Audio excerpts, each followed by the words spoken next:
За сайн байцгаана уу. За энэ 7 хоногийн дүүлэн шууган нар бол мэдээж ерөнхий сайд тогтцорсон, засаг хоцорсон асуудал орноо. Энэ нэгт өдөр тохиолдсон үйл явдал.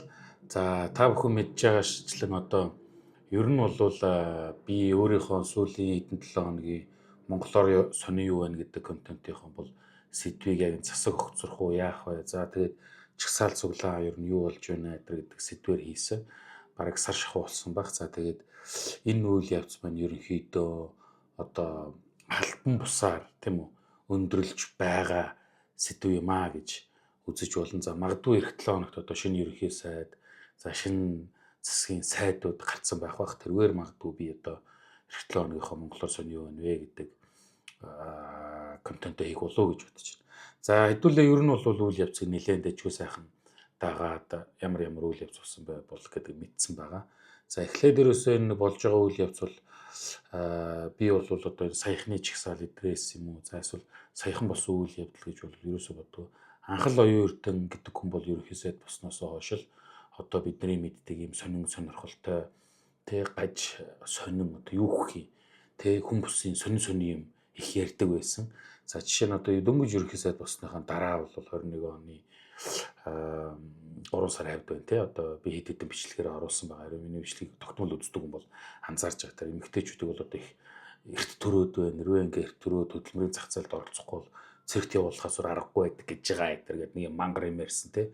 Гэх жишээ нь ийм ярианаас нь ахуулаад л ерөөсөө Монголын ард түмэн бол одоо энэ үнийг огцруулъя, болио, наамч одоо ерөнхий сайд тэнцэхгүй байж штэ гэдэг ийм аргумент хэлдэг юмыг бол зөндөөх төвшүүлж байсан. За улс төрийн хүрээнд ч гэсэн манай хүн бол одоо данхаас өсвөлөд өчнөө олон юм сонин гаж тийм хоч тий авч ийсэн. За өмнөх ерөнхий сайд за одоо том охон албан тушаалтай улс төрчд эднээс бол ер нь ийм сонин хоч эдэр авч олонний дургу хөргөж ийсэн хүмүүс бол том цөөхөн бий. Одоо самраа байдаг ч юм уу тий гэдэг нэг ийм тоотой хэдэн хүмүүс байдаг. За тэдний игнэнд бол ингээд игнэгт юм шилжсэн байгаа.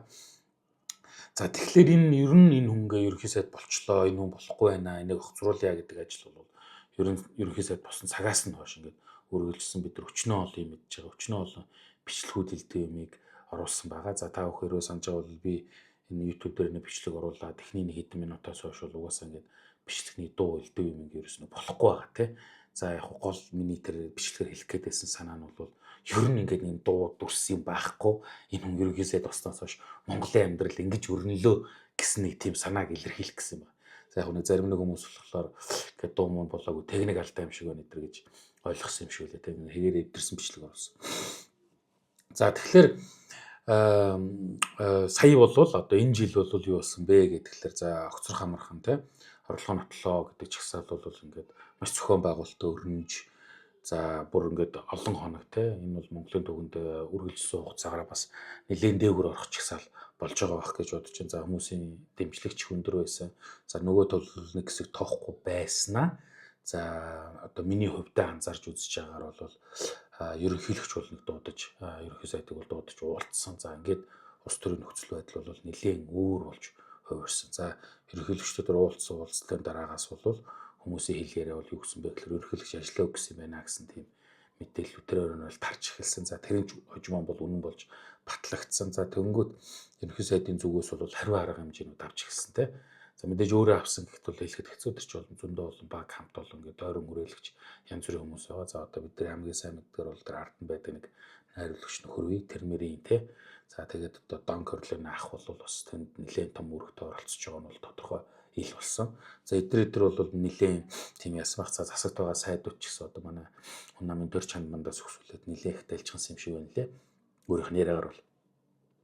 За тэгээд хариу одоо арга хэмжээ цогцолтууд гэх юм уу да тий орж ирсэн. За тэр нь бол одоо юу гэдгийг засагт байгаа хүмүүсийг одоо ажил их төрлөөх сайн хийжсэн, аимшигтай байсан, мундаг байсан. Одоо бараг л энэ хүн хоцорчих юм бол энэ салбар зогслоо, хоцорлоо, буудлаа, дуслаа гэдэг тий. За сүүлдээ бүр айлайтаад одоо би хоцорчвол энгийн ч гэж тийм хоцорох өмнө дээр хэлсэн шүү дээ. Одоо 12 жилээр Монголын улс төр ухрам ч гэдэг гэж байгаа шиг тийм үү. Нэг юм сонирхолтой юмнууд их ярьж эхэлсэн. За мөн одоо ерөнхийлөгчийн тамгын газрын дарга Зандан шидрийн залуу хамраг гэдэг яриа гарч ирсэн. За ерөнхий сайдад энэ хүн болох гэдэг штэ. Энэ зүгээр үзүү тэр гэдэг ингээ янз бүрийн хүмүүсийг олны дунд хаяад ингээд шоолуулж, гоочлуулж тэ янз бүрээр хилүүлж тэ ингэж эхэлсэн. Одоо чинь одоо юу гэдэг чинь самраа тавьсан, тэмүүлэн гаргаж тавьсан, хүчирлийг эдэр гаргаж тавьсан тийм үү. За ингээд эсэргүүцэл илэрхийлсэн боловч за мэдээж нөгөө намын дөрвөн мэлдүүд болоо юмараа бол Монгол ардын намын одоо баг хуралдахаас өөр аргагүй болсон. За тэр хурал эдэр дээр бол нөхөр тийм тоймтой, өөдтэй тийм юм бол одоо яриаггүй юм байна гэж тэр сүүлд гарсан мэдээллүүдээс нь бол би ойлгосон. Яагаад вэ гэхээр одоо тэр Твиттер дээр усанхаа эдэр гэж алдарсан одоо усын нөхөр юм шиг байна тийм нөхөр өдрөө ингээд нэг хэд хэдэн тийм жиргээ эдэр хийж юу усан тухай эдэр ярьсан. За хэд хэдэн баг хурлын гишүүд, усын хурлын гишүүд эдэр бол ийм бусан тийм бусан гэж нэг хэвлэл мэдээлэл нээлттэй зарлсан. За тэгэхэд бол ерөөсөө яг тэр хурлын зорилго Монгол ардын намын баг хурлын шүү дээ. Зорилго тодорхой бус, яах гээд байгаа нь тодорхой бус, юу хэлцэх гээд байгаа нь тодорхой бус. Нэг юм хэлэлцүүлэг болсон. За ямар ч байсан тэр нэг засгийн хамтарсан засгийн нөхцөл байдлыг хэлэлцээ гэдэг. За ингээ хамтарсан засгийн нөхцөл байдлыг хэлэлцээд ардсан намыг одоо ингээ буруутан болгож ардсан намын зарим гишүүд бол одоо ингэж юу яагаагүй одоо гэж гэрэмэрээгээ зөрчсөө ингээ хэрэггүй юм хийсэ гэсэн нэг юм асуудал өрнө. За ардсан намыг засгаас гаргацгаая гэдэг томьёоллоор одоо санал хураага. За тэгээд ардсан нам ер нь буруутан болж ирсэн. За ингээ маргаашнаас нь ямар асуудал үүсэж байгааг гэхээр өнөөх нөгөө хоцрох амархан чагсаалынхны яриад байгаа шиг орлогоо нотлоо наад ажил төрөл хийдгүү хөгдөж яаж тэр одоо Лондон зүргэнтэй газар ажиллаа. За ингээ амьдраад те. За тэгээд ингээд яа гэм бэ нэ тэр гэдэг юм асуудал өрөөс. За тэгтэл нөхөр бол ерөөсөө тийм орлого нотлох ажил ерөөсөө хийгээг одоо орлого нотлооч гэж яриаггүй. Нөхөр бол ерөөсөө зүхцсэн хэвээрээ чимээгүй хэвээрээ за нэг юм чигсагчтай тэрийг бол ялаа малаа эдэр гэж хэлсэн нэг марцсан юм ирсэн байдаг ч юм уу те. За ингээд цухтаасан. За тэгээд нэг саанс шидэж байгаа мессежүүд эдэр нь бол одоо сүултэн бүр галцуураад мэдхгүй одоо тэр гэхийн нэмдэггүй болж ингэж хөрсөн. За ардсан намын гомдож эхэлсэн. Манусыг буруутай болгочлоо. Өөрөө ингэж яасан буруу зуруу ийм юм хийсэн байжээч бидний яхаараа наатахад чи буруутай болчтой юм бэ? Юу яриад байгаа юм? Тэгвэл наацсагсан гарцсан болоо. За ингээ хэлүү хийж гисэн. За гээд гижэтэл сүулдэ яасан бэ тэгэхээр одоо хөрөлсөхийг бол одоо тий одоо ерөнхийлөгчийн засаглал тогтоох гэж заавалмаар энэ нь бол одоо нэгийн дарангуулагчийн засаглал болох гэж хэлсэн. За тэгэхээр ерөнхийлөгчийн засаглал гэдэг бол тийм дарангууллын засаглал бол биш шүү. Энэ шал өөр юм гэдэг. Одоо Оросын Путин гас ч юм уу өдрө бол дундад Азийн хэдэн марцсан нөхдүүдээс өдр болоод ерөнхийлөгч нэртэй байгаа тэр хүмүүс ч гэхдээ тэр чинь ерөнхийлөгч нэртэй боловч ерөнхийлөгчийн засаглал биш шүү дээ тэр чинь тийм үү. Гэтэл одоо ингээ ерөнхийлөгч засаглалтай болчвол ингээ дарангуул тогтдог гэдэг гэсэн пропаганда явуулаад за тэрийг бол одоо хүүг тогтоох гэж байна тийм. Жишээ нь ерөнхийлөгч засаглалтай Америкт яагаад дарангуул тогтдгүй тийм Францд яагаад тогтдгүй. За бидний хамгийн сайн мэддэг нь Өмнөд Солонгост яагаад тогтдгүй тийм. Тэр чинь өнгөрсөн 12 сард ерөнхийлөгчийн цэргийн байдал зарлах чинь парламент дээр яаж тасан зогсоож идэр гэж тийм үү тийм чи ингээд шал өөр тогтолцоо байдаг тийм. Гэтэл одоо Оросд бол тийм боломж байхгүй шүү дээ. Дарангуул учраас. За тэгэхээр ийм юм хэрэгээр хойлоод бүр контент хийгээд одоо Твиттерийн троллууд эдрээр бол тийм одоо засаг талд ажилладаг хямчд эдэр гэж хочтой хүмүүс эдрээр бол тараалгач гэсэн. За тэгээд ерөнхийлөгч бол өөрийнхөө пэйжээр бол өглөөрт мэдээлэл хийсэн тийм. За одоо би тийм юм байхгүй одоо ингэж би бол ахи сонгохдохгүй зүйл мөн ахиж өөрчлөлт хийх гэдэг юм байхгүй. Одоо би парламент засагт итгэж байгаа гэсэн. За ингээд одоо нөгөө баг хурлын шийдвэр бол одоо ингээд ямар ч байсан засаг нас бол ардсан намайг гарган за ингээд хамтарсан засаг байхгүй оюун эрдэнэ хоцорно гэж өөрөө хэлсэн гэсэн нэг юм шум яваадсан. За бүү мэддэг тийм үү. За оюун эрдэнэ ч өөрөө хоцорно өдр гэдэг хэлдэггүй ярьдаг. За тэгсэн сүүлдээ нөгөөч бүр бантан болоод яасан бэ гэсэн чи шаал хүмүүсийн ярилцаагүй хэлцээгүй тийм сэдвээр улсын хурл одоо засагттай ерөнхий сайд итгэл үзүүлнэ гэсэн тийм бичиг бол гаргасан. Одоо нөгөө жагсагч гэдэг юм ар дээр гэдэг ч гэдэг юм үү те. За магадгүй одоо ерөнхий сайдыг унах гэдэг эсрэгтлээ хүмүүс эдэр гэж бодъё л да те. Тийм хүмүүсийн хэлж ярьж байгаагүй 3 сэдвийг гаргаж ирээд одоо тэгээд энэ асуудлуудаар одоо ажил явуулах гэсэн чинь хэцүү байна надад итгэл үзүүлнэ гэсэн нэг юм арц юм ирсэн. За ингээд нөгөөх нь ашгүй аазуулж одоо их хурл хэлцгээр болсон. За тэгээд өнгөрсөн нэгд өдөр те төрийн байгуулалтын байнгын ороо гэдэг баха те тэргээр ороод за тэгээд нэгдсэн хуралдаанаар орж ирсэн. За ардсан нам бол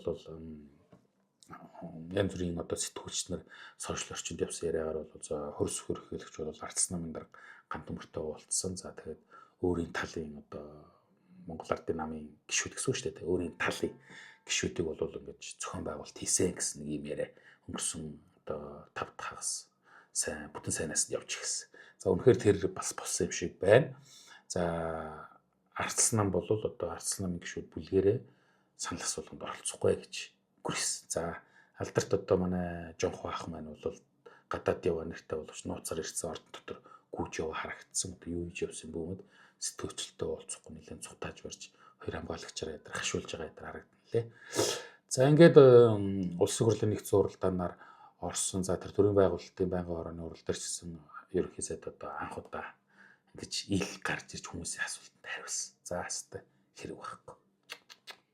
Улсын ерөнхий сайдын тэр хариулт за ялангуяа тэр нэгдсэн уралдаан дээр хариулж байгаа хариулт бол за одоо хүмүүс одоо энэ хүн яг үнэхээр хинбэ гэдгийг тэндээс харсан байхаа л гэж байна. Үнэхээр хэлэх дэвтэх үг болтохгүй шүү. Тэр ярэ мэрэ чүний асууж байгааг ч ойлгодгүй юм байна. За тэр хариулж байгаа ч хэцүү. За нөгөө амаргүй цаг уу амаргүй гэдэг үгнийхээ орондоо түүхтэй хэцүү байна гэдэг тийм үг их ашигласан. Амаргүйг харин их бага ашигласан авууштай тал. За ингээд санал хураалт болсон. За угаасаа дэгийн тухай улсын хурлын уралдааны дэгийн тухай бол за энэ итгэл үзүүлэх гэдэг асуудал дээр бол юу болж хөөрдөг вэ гэхээр нийт гишүүдийн олонх хүлээж зөвшөөрөхтэй байдаг. Өөрөөр хэлбэл 126 гишүүний жонлох 64 гишүүн итгэл үзүүлнэ гэж үтсэн нөхцөлд л итгэл үзүүлж явна. Хэрвээ энэ хэмжээний санал авч чадахгүй бол засгийг одоо огцорсон гэж үздэг юм байна л да. За тэгээд харамсалтай нь бол ийм санал авч чадаагүй. За тэгээд ингээ огцорхоор болсон.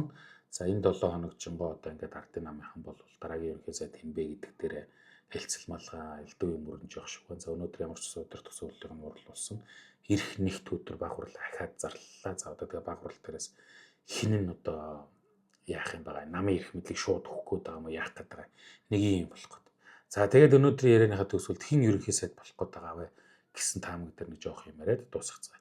За хамгийн их хэрэгж байгаа хүмүүний нэг бол одоо улсын хурлын дарга басан Занданшир байна. Одоо бол ерөнхийлөгч тамгын газрын дарга хийж байгаа. За энэ бол мэдээж ерөнхийлөгч хүүгийн талаас явж байгаа. За мэдээж нам дотор нь бол их удаан явсан намын кадр. За энэ хүн бол одоо зөвхөн барьж гэдэг юм уу ингэж бол гарч ирээгүй. Оюун эрдэнэс гэдэг юм уу арай өөр замналтай юм нөхөр.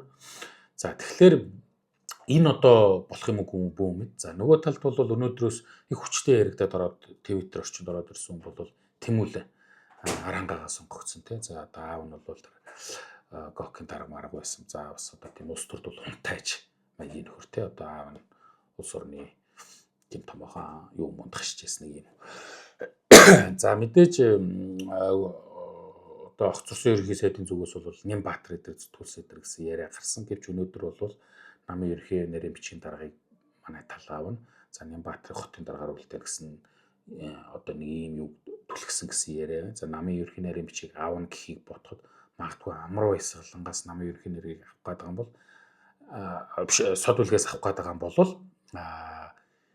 Содбаатар байхаа те өөр хамгаалаас сонгогдчихсэн л жидүүтэй нэр нь холбогдсон. Авах гээд байгаа юм бол Содбаатар дэше явах гээд байгаа юм уу гэдэг хардлага болсон. Яг бол Ёктэй хүсэх холбоотой те. За амар баясгалан бол хуучин гэлсэкөөс амар баясгалан бол юунд үлдэх юм шиг байна. Засгийнхаа биш улсын хурлын даргаараа ингэ үлдэх юм шиг. За ингээ ямар ч байсан одоо яриа явуулсан зав ингээд маргааш нөгөө өдөр хоёр бол амралтын өдрүүд энэ амралтын өдрүүдээр бол мэдээж гол хорн найруулагдана. Ингээ нэгд өдөр баг хурал нь бол уламжлалсаар мэдээж бараг шөндөл оролдох бах. За ингээ хоёр дахь үүрээр өглөөгөр хэдүүлээ шинэ ерөнхий сайдын нэр дэвшигчийн нэртэл болох болов гэж бодож. За мэдээж энэ чинь ингээ цаашаа яваад нөгөө улсын хурал мурал дээр батлагдах хэвээр. За тэгээд одоо яг Монгол Ардын намын баг хурлаас бол дараагийн ерөнхий сайдын нэр гарах нь одоо ингээ гарахаас аргагүй болж байгаа шүү. За ийм байна. За тэгээд эх 7 хоногтоо магадгүй шинэ ерөнхий сайдтай шинэ кабинеттай буюу засгийн сайд нартай эргээд уулзахыг бодъё.